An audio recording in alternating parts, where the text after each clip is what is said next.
மின்சாரத்தை துண்டிக்க வந்த மின்சார சபை ஊழியர்கள் குழுவை கோடரியால் தாக்க முயன்ற சந்தேக நபர் ஒருவரை வெள்ளவாய போலீசார் கைது செய்துள்ளனர். மின்சாரத்தை துண்டிக்க வந்த மின்சார சபை ஊழியர்களை சம்பந்தப்பட்ட நபர் கோடரியால் தாக்க முயற்சி செய்ததுடன் அநாகரிகமாக நடந்து கொண்டதாகவும் தெரிவிக்கப்பட்டுள்ளது.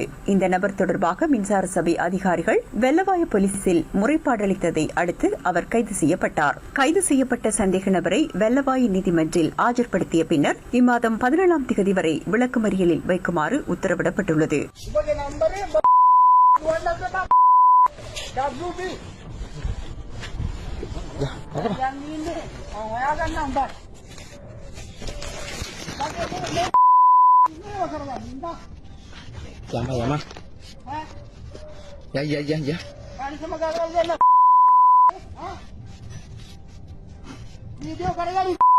மின்சாரத்தை துண்டிக்க வந்த மின்சார சபை ஊழியர்கள் குழுவை கோடரியால் தாக்க முயன்ற சந்தேக நபர் ஒருவரை வெள்ளவாய போலீசார் கைது செய்துள்ளனர். மின்சாரத்தை துண்டிக்க வந்த மின்சார சபை ஊழியர்களை சம்பந்தப்பட்ட நபர் கோடரியால் தாக்க முயற்சி செய்ததுடன் அநாகரிகமாக நடந்து கொண்டதாகவும் தெரிவிக்கப்பட்டுள்ளது.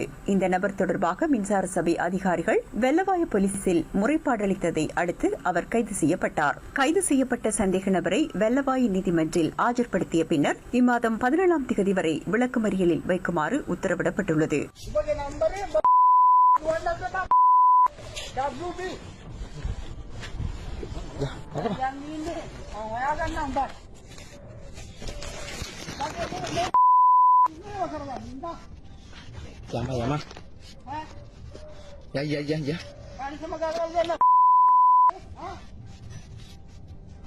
மின்சாரத்தை துண்டிக்க வந்த மின்சார சபை ஊழியர்கள் குழுவை கோடரியால் தாக்க முயன்ற சந்தேக நபர் ஒருவரை வெள்ளவாய போலீசார் கைது செய்துள்ளனர். மின்சாரத்தை துண்டிக்க வந்த மின்சார சபை ஊழியர்களை சம்பந்தப்பட்ட நபர் கோடரியால் தாக்க முயற்சி செய்ததுடன் அநாகரிகமாக நடந்து கொண்டதாகவும் தெரிவிக்கப்பட்டுள்ளது.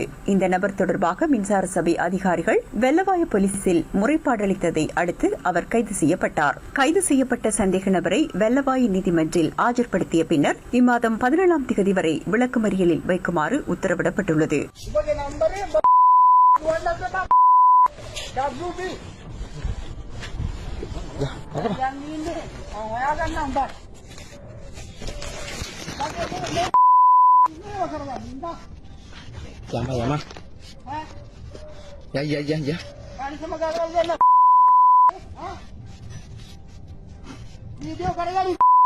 மின்சாரத்தை துண்டிக்க வந்த மின்சார சபை ஊழியர்கள் குழுவை கோடரியால் தாக்க முயன்ற சந்தேக நபர் ஒருவரை வெள்ளவாய போலீசார் கைது செய்துள்ளனர். மின்சாரத்தை துண்டிக்க வந்த மின்சார சபை ஊழியர்களை சம்பந்தப்பட்ட நபர் கோடரியால் தாக்க முயற்சி செய்ததுடன் அநாகரிகமாக நடந்து கொண்டதாகவும் தெரிவிக்கப்பட்டுள்ளது. இந்த நபர் தொடர்பாக மின்சார சபை அதிகாரிகள் வெள்ளவாய போலீசில் முறைப்பாடளித்ததை அடுத்து அவர் கைது செய்யப்பட்டார். கைது செய்யப்பட்ட சந்தேக நபரை வெள்ளவாய நீதிமன்றில் ஆஜர்படுத்திய பின்னர் இம்மாதம் 17ஆம் தேதி வரை விளக்குமறியலில் வைக்குமாறு உத்தரவிடப்பட்டுள்ளது.